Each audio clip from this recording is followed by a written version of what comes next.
오늘 저녁 우리에게 주시는 하나님의 은혜의 말씀은 창세기 14장 1절로 16절까지의 말씀입니다. 창세기 14장 1절에서 16절까지의 말씀 다 같이 합독하도록 하겠습니다. 당시에 시나랑 아브라벨과 엘라살왕 아리옥과 엘람왕 그들라오멜과 고임왕 디달이 소돔왕 베라와 고모라왕 비르사와 아드마왕 시납과 스보임왕 세메벨과 벨라 곧 소어랑과 싸우니라. 이들이 다 시딤 골짜기 곧 지금 연해에 모였더라. 이들이 12년 동안 그들라오멜을 섬기다가 제13년에 배반한지라.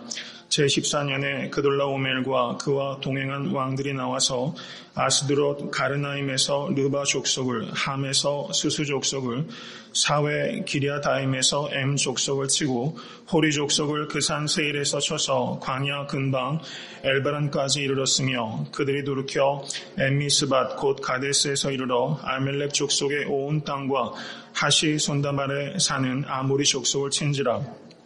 소돔 왕과 고모라 왕과 아드마 왕과 스보임 왕과 벨라 곧 소아랑이 나와서 시딤 골짜기에서 그들과 접전하였으니 곧 그 다섯 왕이 엘람왕 그돌라오멜과 고임왕 디달과 시나왕 아브라벨과 엘라살왕 아리옥 네 왕과 교전하였더라. 시딤 골짜기에는 역청 구덩이가 많은지라. 소돔 왕과 고모라 왕이 달아날 때에 군사가 거기 빠지고 그 나머지는 산으로 도망하며 네 왕이 소돔과 고모라의 모든 재물과 양식을 빼앗아가고 소돔에 거하는 아브람의 조카 롯도 사로잡고 그 재물까지 노략하여 갔더라.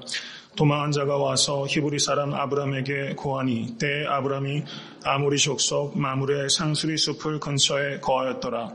마므레는 에스골의 형제요 또 아넬의 형제라. 이들은 아브람과 동맹한 자더라. 아브람이 그 조카의 사로잡혔음을 듣고 집에서 길리고 연습한 자 318인을 거느리고 단까지 쫓아가서 그 가신을 나누어 밤을 타서 그들을 쳐서 파하고 다메섹 좌편 호바까지 쫓아가서 모든 빼앗겼던 재물과 자기 조카 롯과 그 재물과 또 부녀와 인민을 다 찾아왔더라. 아멘. 네, 하나님의 말씀입니다. 믿으십니까? 네, 오늘 저녁 말씀을 통해서 큰 은혜 받으실 수 있기를 간절히 바랍니다. 네, 오늘 본문 말씀은 여러분 창세기를 읽으시다 보면 롯과 연관해서 세 가지 중요한 기사들이 기록되어 있습니다. 먼저 지난주 강의했던 창세기 13장을 보시면 아브람과 롯이 서로 헤어지는 장면이 기록되어 있습니다. 그리고 오늘 창세기 14장의 본문 말씀은 롯이 포로로 잡혀왔을 때 아브람이 저를 구출해 오게 된 내용과 그 뒤에 벌어지는 두 왕의 환대와 그리고 박대에 대해서 기록하고 있는 것이 창세기 14장이라고 볼 수 있습니다. 그리고 창세기 18장과 19장을 보시면 소돔과 고모라의 하나님의 심판이 임하게 되고 롯의 아내가 소금 기둥이 되고 그리고 롯이 그 두 딸과 부적절한 관계를 통해서 자녀를 낳게 되는 롯의 비극적인 이 마지막을 기록하고 있는 것이 창세기 18장과 19장이라고 볼 수 있을 것입니다. 이렇게 창세기에 기록된 롯에 대한 중요한 기사 세 가지 중에서 오늘 본문 말씀이 두 번째에 위치하고 있는 것이다. 이렇게 염두에 두시고 오늘 말씀을 주의 깊게 들으실 수 있기를 간절히 바랍니다. 창세기 14장을 보시면 성경에 기록되어 있는 최초의 전쟁들이 창세기 14장에 기록되어 있는 것을 볼 수가 있습니다. 1절부터 4절을 보시면 엘람왕 그돌라오멜을 중심으로 동방의 4개국 연합국과 그리고 사해 인근의 5개국 연합국이 4대5로 지금 싸우고 있어요. 저는 우리 교회 성도님의 이름들이 이렇게 어렵지 않은 것을 하나님께 감사합니다. 4개국 연합국과 5개국 연합국이 지금 전쟁을 하고 있어요. 여러분 지금 극동 지역을 중심으로 얼마나 지금 복잡하게 세계 정세가 돌아오는지 모르겠어요. 인간은 정말 개선되지 않습니다. 문화와 과학은 발달할지 몰라도 인간의 그 탐심과 그 정욕은 세월이 바뀌고 수천 년을 거듭해도 변하지 않는다. 오직 예수 그리스도의 피가 아니고서는 인간에게 참으로 소망이 없다. 이것을 우리가 성경에 나타난 최초의 전쟁을 통해서 우리가 다시 한번 생각해 볼 수 있게 되기를 바랍니다. 그런데 동방의 4개국 연합국이 사해 근방의 5개국 연합국을 무찌르게 됩니다. 그래서 사해 5개국 연합국이 12년 동안 그돌라 오멜에게 조공을 바쳤다라고 기록하고 있어요. 그것이 첫 번째 전쟁의 결론입니다. 그런데 오늘 본문 말씀 4절 말씀 후반절을 보시면 이 5개 연합국이 어떤 배경이 있었는지 모르겠습니다. 그돌라 오멜에게 조공 바치기를 중단하고 배반을 하게 됩니다. 그래서 이 연합국들 간에 제2차 세계대전이 벌어지게 되는 거예요. 그 내용이 5절부터 12절까지 기록되어 있습니다. 그래서 역시 동방의 4개국 연합국이 다시 한번 사해 근방의 5개국 연합국을 무참하게 무찌르게 됩니다. 그리고 그 결과가 11절에 기록되어 있습니다. 내 왕이 소돔과 고모라의 모든 재물과 양식을 빼앗아 갔다. 그리고 12절을 보시면 소돔에 거하는 아브라함의 조카 롯도 사로잡고 그 재물까지 노략하여 갔더라 라고 말하면서 이 전쟁의 여파가 롯에게까지 미쳤다라는 것을 기록하고 있습니다. 전도서 8장 8절을 보시면 이렇게 말씀합니다. 생기를 주장하여 생기로 머무르게 할 사람도 없고 죽는 나를 주장할 자도 없고 전쟁할 때 모면할 자도 없으며 라고 말하고 있어요. 여러분, 전쟁이 일어나면 그 피해로부터 모면할 자들이 없는 것입니다. 소돔 땅에 가까이 있었던 이 롯 역시 그 전쟁의 피해를 겪게 되는 것이죠. 여러분, 정말 한국 땅에 다시는 전쟁이 있어서는 안 될 것입니다. 극동 지역이 모쪼록 안정되어서 이와 같은 위기들을 잘 극복할 수 있도록 우리가 마땅히 기도해야 될 줄로 믿습니다. 전쟁의 소용돌이를 롯도 피해갈 수가 없었어요. 그리고 11절과 12절이 강조하고 있는 바는 두 번에 걸쳐서 말씀하고 있는 것은 그들이 모든 재물과 양식을 다 빼앗아 갔다라는 기록이에요. 그리고 12절 말씀을 보십시오. 소돔에 거하는 아브라함의 조카 롯도 사로잡고 그 재물까지 노략하여 갔더라 라고 말하면서 11절과 12절에 연속해서 재물이 빼앗겼다라고 기록하고 있습니다. 여러분, 아브라함과 롯이 떠나게 된 이유가 무엇입니까? 롯이 그 재물을 쫓아서 아브라함을 떠나게 되었던 것입니다. 여기에서 11절과 12절에 거듭해서 재물을 다 빼앗겼다라고 기록하고 있는 것은 재물을 쫓는 인생은 필연적으로 허망한 것이다 라는 것을 우리에게 가르쳐주고 있다는 것입니다. 여러분, 재물을 좋아하시죠? 저도 재물이 좋습니다. 성경은 재물을 나쁘다고 말하지 않아요. 성경은 재물은 가치 중립적인 것이다 이렇게 말해요. 성경은 재물이 좋다고도 말하지 않고 나쁘다고도 말하지 않습니다. 그런데 성경이 분명하게 말씀하고 있는 것은 재물을 사랑하는 것은 일만하게 뿌리다 이렇게 말했어요. 여러분, 재물이 얼마나 위험한가 하는 것을 이보다 더 분명하게 표현할 다른 방법이 있겠습니까? 재물을 사랑하는 것이 일만하게 뿌리다 그렇게 말하고 있다는 사실입니다. 재물에는 두 가지 속성이 있다는 것을 기억하십시오. 재물은 쉽게 사라지는 속성이 있어요. 그리고 두 번째 속성은 재물은 그 재물을 가진 자를 교만하게 하는 속성이 있다는 것입니다. 여러분, 살아오시면서 큰 돈 만져보신 적도 계실 거예요. 그리고 크게 잃어버리신 적도 계실 겁니다.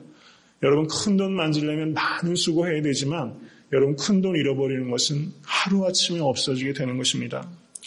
잠언 23장 5절은 이렇게 말씀합니다. 내가 어찌 허무한 것에 주목하겠느냐. 정령이 재물은 날개를 내어 하늘에 나는 독수리처럼 날아가리라.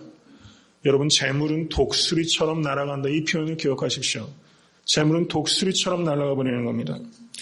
그리고 재물의 위험성을 성경 곳곳에서 엄히 경고하고 있습니다. 그중에 에스겔서 28장 4절에서 5절을 보시면 내 지혜와 총명으로 재물을 얻었으며 금은을 곳간에 저축하였으며 내 큰 지혜와 장사함으로 재물을 더하고 그 재물로 인하여 내 마음이 교만하여 졌도다 이렇게 말하고 있어요.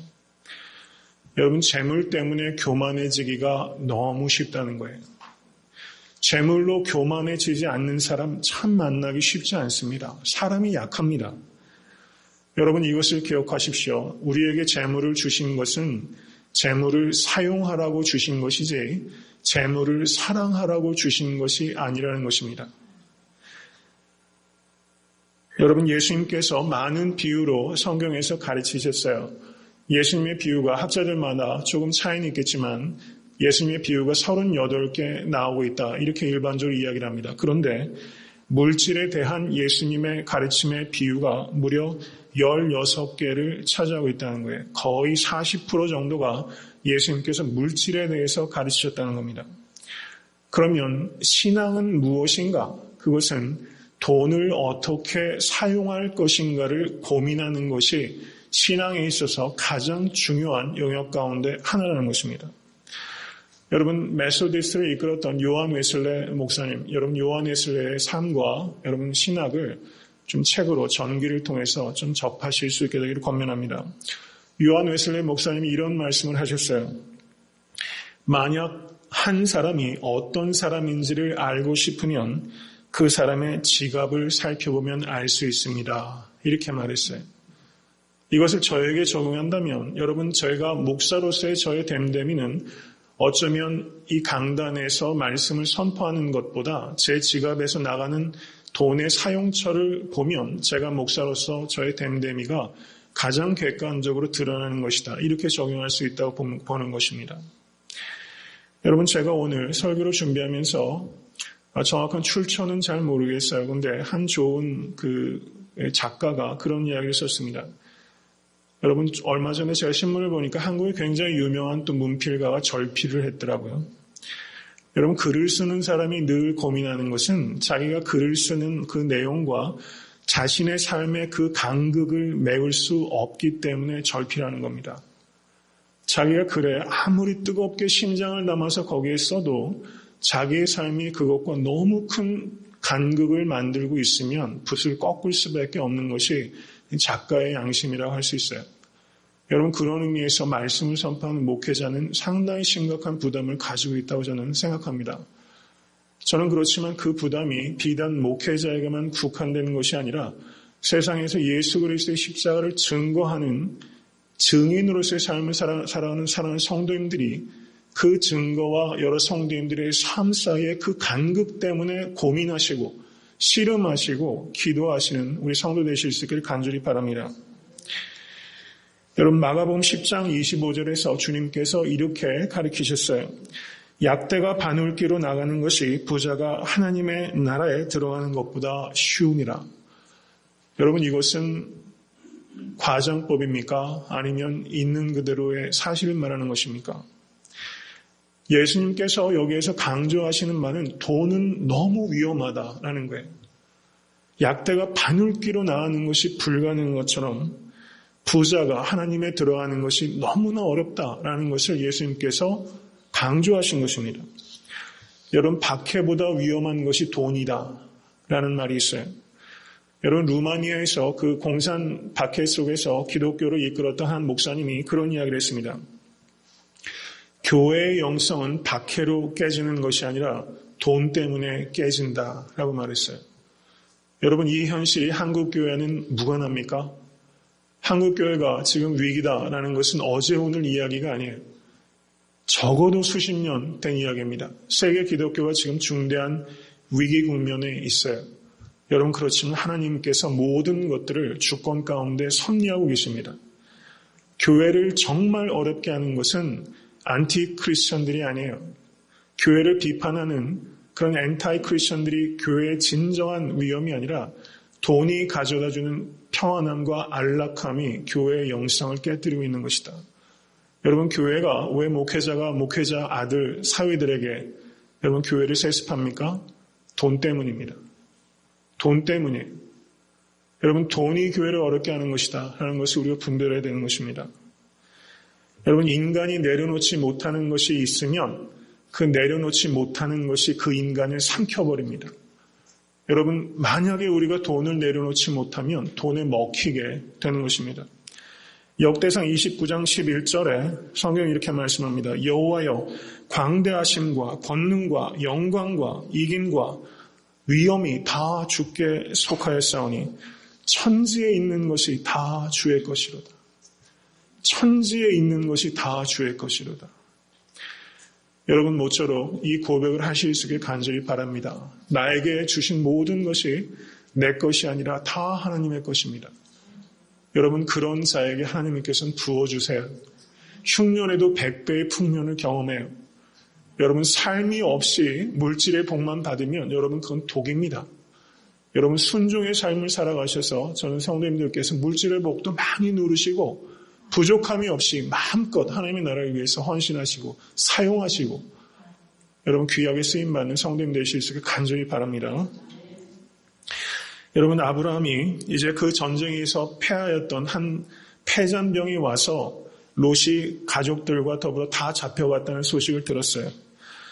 여러분 그런데 아브라함이 어떻습니까? 일말의 주저함도 없이 저가 군사를 일으켜서 거의 본능적으로 그 군사들을 쫓아가고 있어요.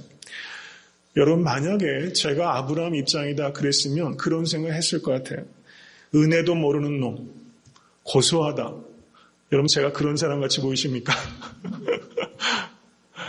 그런 생각이 들지도 모르겠어요. 그것도 장담 못하겠어요. 그것도 장담 못하겠다 그런 생각이 듭니다.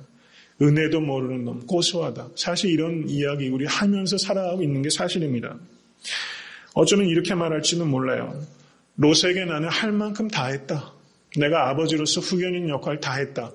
그리고 저가 좌하면 내가 우하겠다 해서 양보할 만큼 다 했다. 그러니까 더 이상 할 게 없다. 내가 따라간들 구해올 수 있을 방법이 없다. 여러분 이것이 자기 합리화입니다.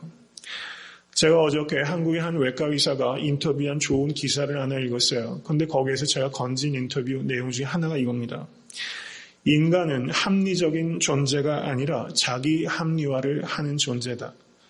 여러분 상당히 깊이 곱씹어야 될 말입니다.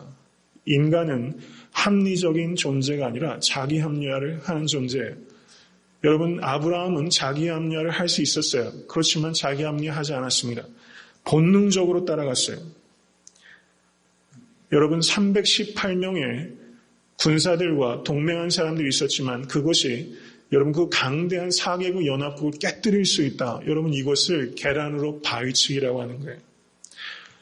여러분 상식은 절대 이렇게 못합니다.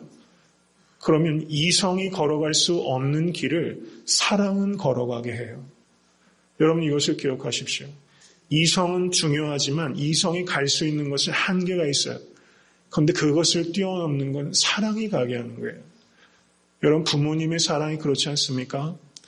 여러분 청년들 여기 많이 있지만 여러분 이 자리에 있는 것 여러분 이성을 뛰어넘는 부모님들의 사랑 때문에 공부하고 있는 거예요.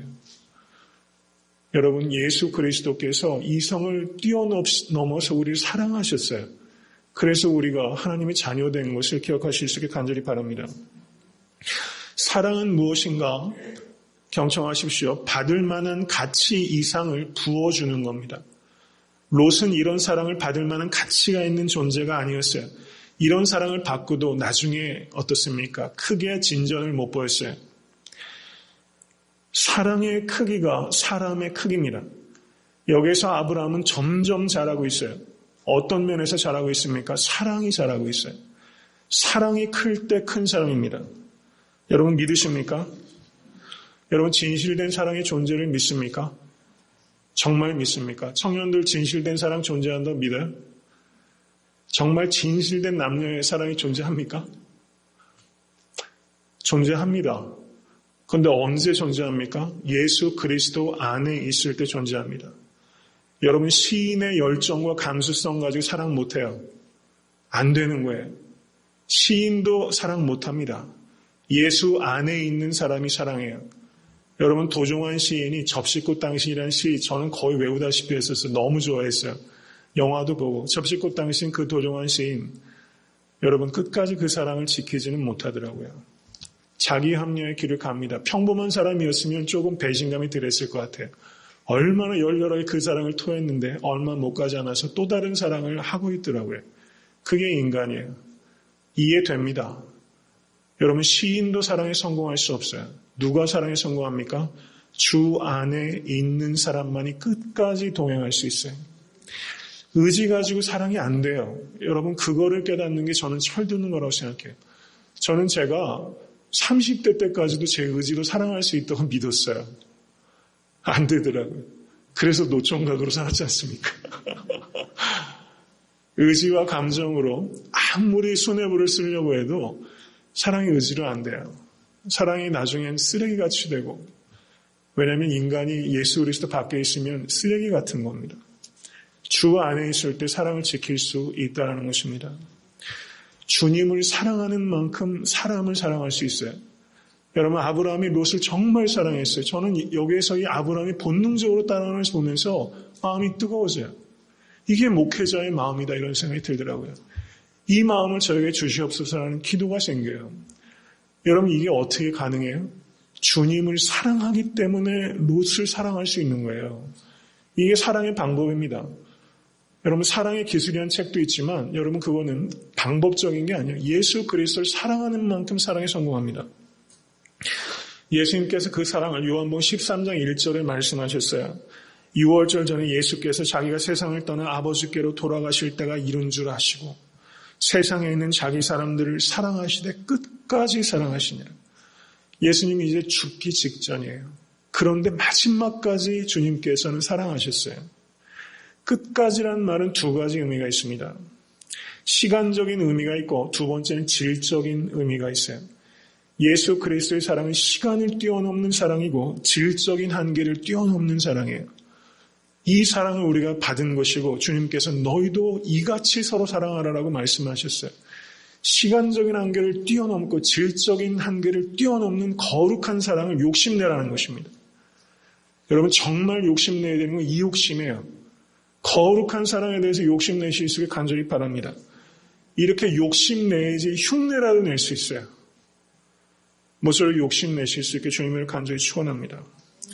사랑받지 못하는 아픔 때문에 고통당하는 사람들이 많이 있어요. 그런데 정말 더 아픈 것은 사랑받지 못하는 아픔이 아니라 사랑하지 못하는 아픔입니다. 사랑은 무엇입니까? 그것은 결국은 이질적인 존재와 더불어 사는 능력이에요. 여러분, 교회, 우리 교회 성도님들 몇 분이십니까? 100분 남짓하시잖아요. 얼마나 이질적이에요. 저는 제 동생과 굉장히 이질적이에요. 저는 철학을 공부한 사람이고 제 동생은 체육을 전공한 사람이에요. 여러분, 한 부모 밑에서도 참 달라요. 근데 같은 점도 있더라고요. 제 동생 결혼할 때 보니까 씩 웃고 있는데 저도 그렇게 철없이 옆에서 웃고 있었어요. 동생 먼저 결혼하는데 좋아가지고. 결혼식 오신 분이 저를 보는 혀를 끌끌 차시더라고요. 제가 유학 중에 이틀 한국 갔었는데 얼마나 저를 안쓰럽게 쳐다본, 저는 긍휼의 눈을 그때 봤습니다. 근데 나중에 동생 결혼식 사진 보니까 저하고 참 안 닮았다고 그랬는데 웃음이 똑같은 거 있죠. 그 어느 순간 이렇게 보니까 많이 닮아있는 부분들이 또 있더라고요. 이질적이면서도 우리에겐 공통점이 있어요. 우리의 공통점은 무엇입니까? 예수 그리스도 한 분이에요. 우리는 그 공통점 때문에 더불어 살아갈 수 있다는 것을 모쪼록 여러분 신앙생활 하시면서 그거 기억하십시오.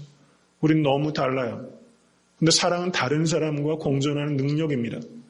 달라서 튕겨나가시면 여러분 예수 그리스도와 우리가 얼마나 달라요? 그런데 예수님께서 우리 가운데로 오시지 않았습니까? 여러분, 한국에 박범신이라는 소설가가 있습니다. 박범신 씨. 아마 아시는 분들 많이 계실 거라 생각해요. 그분의 참 소박한 글이 있는데 이 글이 저한테 여운을 많이 줍니다. 그 글이 내용이 이런 겁니다. 사랑하는 사람이 있다는 건 참 좋은 일이다. 이게 글의 내용이에요. 자, 읽습니다. 사랑하는 사람이 있다는 건 좋은 일이다. 그렇지만 아직 사랑하는 사람이 없다고 해서 젊은 날을 마음 아프게 생각할 필요는 없다. 4월에 피는 꽃도 있고 5월에 피는 꽃도 있다. 때가 되면 누구에게나 사랑하는 사람이 생기기 마련이다. 인생은 먼 길이다. 이렇게 말했어요. 여러분, 인생 먼 길입니다. 여러분, 사랑하는 사람이 있다는 건 참 좋은 일이다. 한번 따라해 보십시오. 사랑하는 사람이 있다는 것은 참 좋은 것이다. 저는 이걸 생각하면서 아브라함이 이 롯이 얼마나 골칫덩어리예요. 얼마나 롯이 불쌍해요. 아벨이 일찍 잃고 그리고 롯을 얼마나 돌봐줬어요. 근데 얼마나 얄밉게 굴었어요. 늘 속썩이잖아요. 근데 아브라함에게 롯이 있어서 좋은 존재일까 있어서 나쁜 존재일까 한번 묵상해봤어요. 여러분, 아브라함은 롯이 있어서 좋았을까요? 싫었을까요? 사랑하는 사람이 있다는 것은 참 좋은 일이다. 저는 아브라함에게 이 골칫덩어리 롯이 있는 게 아브라함에게는 좋은 일이었을 것이다. 저는 그렇게 한번 읽어봤습니다. 안 그랬을까요?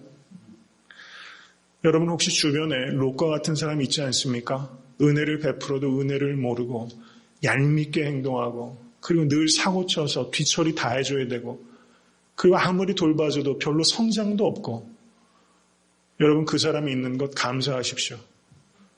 그 사람을 사랑할 수 있는 대상으로 내 옆에 있어준 것 고마워하실 수 있기를 바랍니다. 그게 남편일 수도 있고 아내일 수도 있고 자식일 수도 있고 교회에서 같은 성도일 수도 있습니다. 사랑을 연습할 수 있는 대상이 되어준 것 감사하실 수 있길 간절히 바랍니다. 이제 아브라함이 말도 안 되는 전쟁을 이겼어요. 이 전쟁을 한마디로 규정한다면 작은 힘으로 큰 힘을 이긴 전쟁이에요. 작은 힘으로 큰 힘을 이긴 전쟁. 여러분 그리스도인의 전쟁은 바로 이런 전쟁입니다. 여러분 우리의 전쟁은 이런 성격을 가지고 있어요. 여러분 전쟁이 힘이 세다고 다 이기면 세상에는 어떤 동물만 남았겠어요? 공룡만 남았을 거예요. 근데 공룡은 없어졌잖아요. 땅은 누가 차지합니까? 온유한 자가 차지하는 것입니다. 여러분 아브라함에게는 동맹한 사람들이 있었어요. 오늘 본문 말씀 한번 보시기 바랍니다. 거기에 13절 말씀 도망한 자가 와서 히브리 사람 아브라함에게 거하니 때에 아브라함이 아모리 족속 마므레 상수리 숲을 근처에 거하였더라. 마므레는 에스골의 형제요 또 아넬의 형제라. 이들은 아브라함과 동맹한 자더라. 마므레와 에스골과 아넬과 동맹했어요. 그리고 나중에 이 전쟁에 이기고 왔을 때 이 아브라함이 그렇게 말합니다. 24절 말씀 보십시오.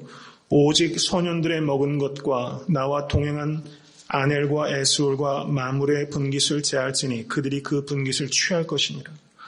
아브라함이 전리품을 자기는 받지 않겠다고 그랬어요. 그런데 자기와 같이 동행한 사람들 몫은 달라 이렇게 요청했어요.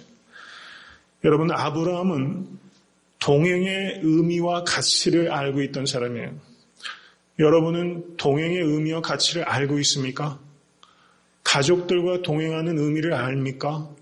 그리스도 안에서 형제 자매된 성도들이 같이 더불어 동행하는 것의 가치를 정말 깨닫고 계신가 하는 것을 묻는 것입니다.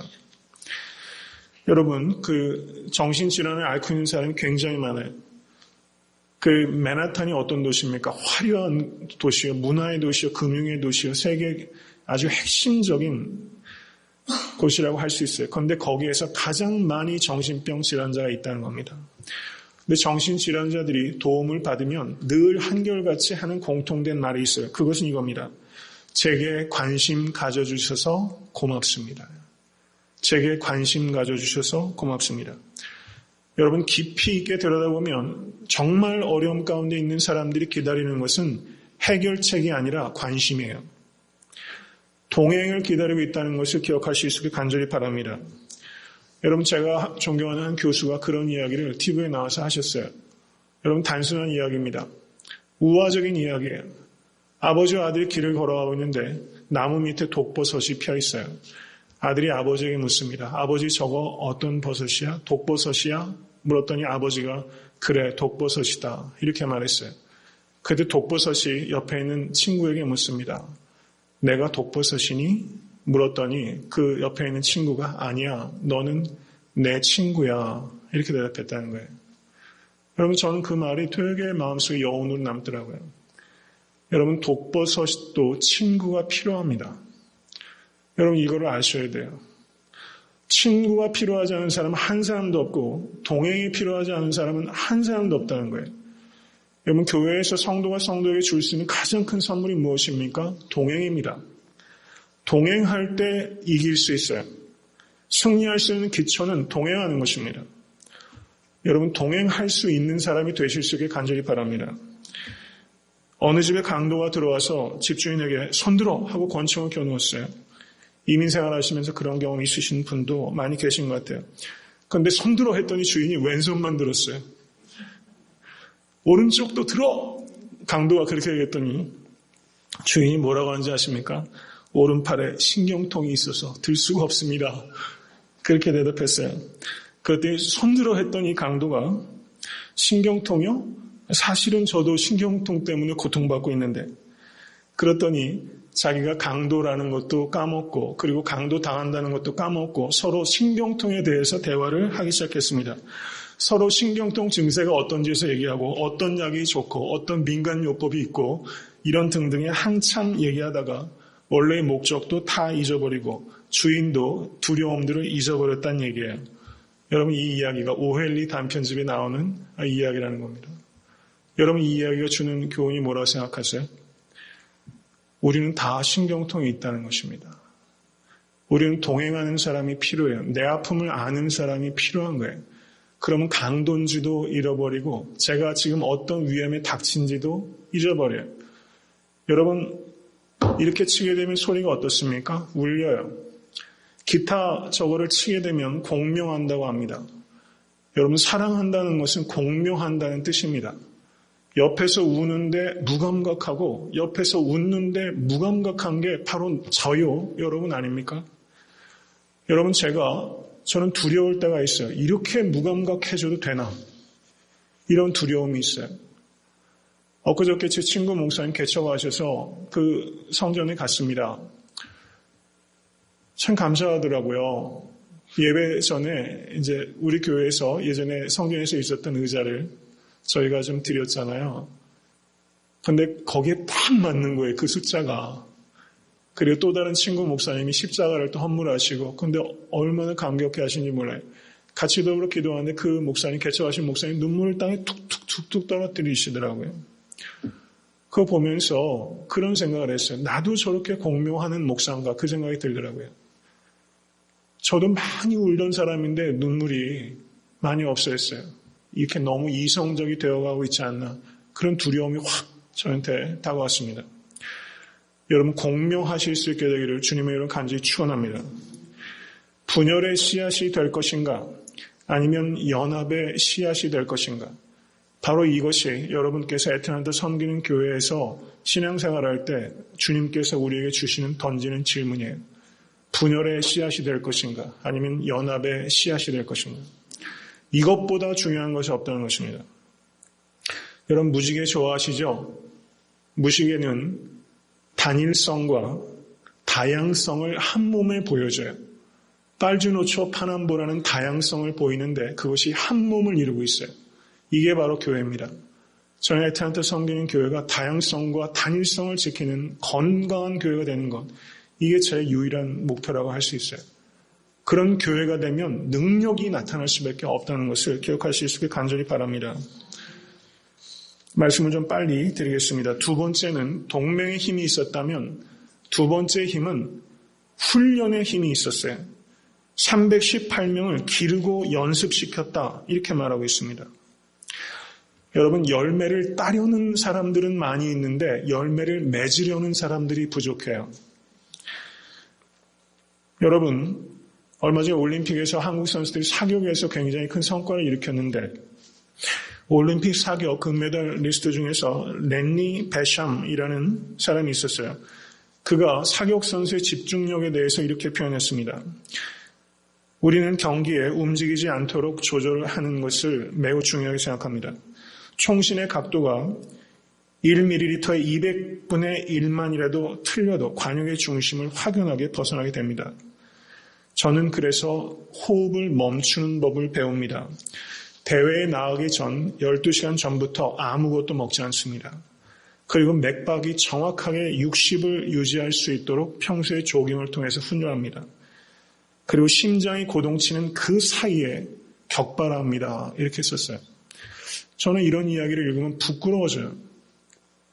12시간 전부터, 설교 12시간 전부터 식사를 하지 말아야 되나?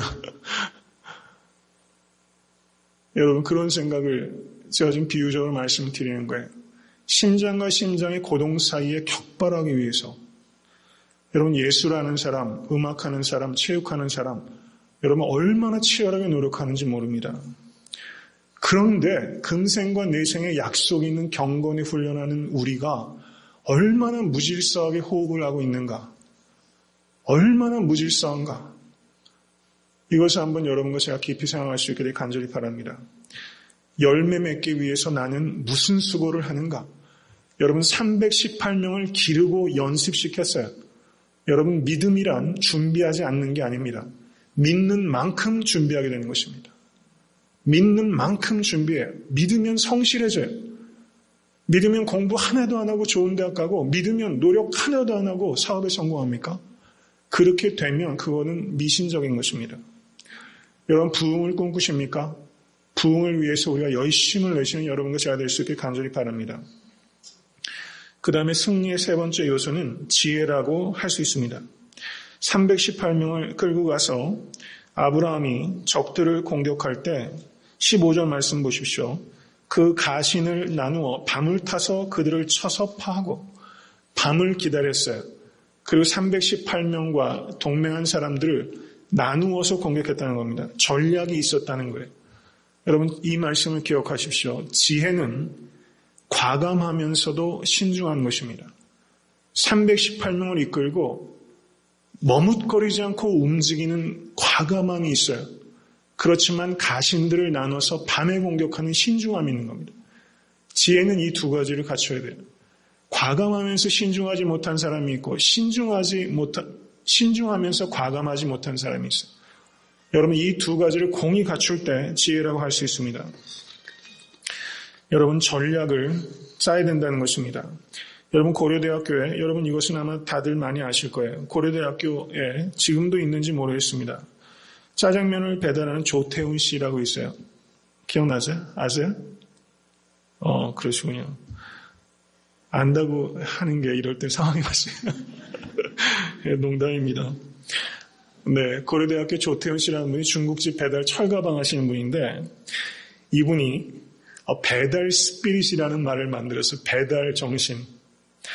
이분은 어느 날 중국집에 남녀 한 쌍이 들어왔는데 무엇을 시킬까 되게 망설이더니 한 사람은 짜장면을 다른 사람은 짬뽕을 주문하더랍니다. 늘 있는 얘기죠. 저는 짬짜면이 나온 것을 굉장히 기쁘게 생각합니다. 그런데 이분이 조태훈 씨가 보면서 이것을 유심히 본 거예요. 그래서 짜장면을 배달할 때 짬뽕 국물도 같이 하면 좋겠구나라는 것을 생각해낸 겁니다. 그래서 그분이 그렇게 해가지고 그게 굉장히 이제 중국집마다 그렇게 됐다는 것이죠. 이 조태훈 씨가 고대에서도 경영학과 같은 데서 강연도 많이 하고 회사 기업체에 가서 여러 가지 강연들을 많이 했어요. 근데 조태훈 씨가 다른 사람들과 차이가 있었던 이유는 이겁니다. 제가 여느 짜장면 배달원과 다른 점이 있다면 그것은 저의 배달관입니다. 짜장면 배달원이면 100이면 100, 모두 언젠가는 이 일을 때려치우리라 라고 다짐합니다. 그러나 저는 언젠가는 내가 최고의 배달원이 되겠다고 다짐했습니다. 이 차이라는 거예요. 여러분 상당히 의미 있는 말이라고 생각합니다. 여러분 이민생활 하시면서 여러분 하시는 일을 보면서 내가 이것을 빨리 때려쳐야지. 여러분 때려쳐야 되는 일들도 있는 것 사실이에요. 그렇지만 거기에서 일가를 이루는 것도 중요한 부분일 수 있다는 것을 생각하실 수 있게 간절히 바랍니다.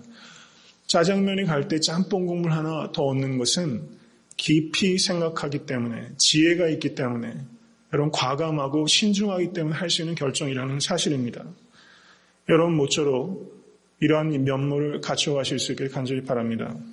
그리고 마지막으로 16절 말씀 보시기 바랍니다.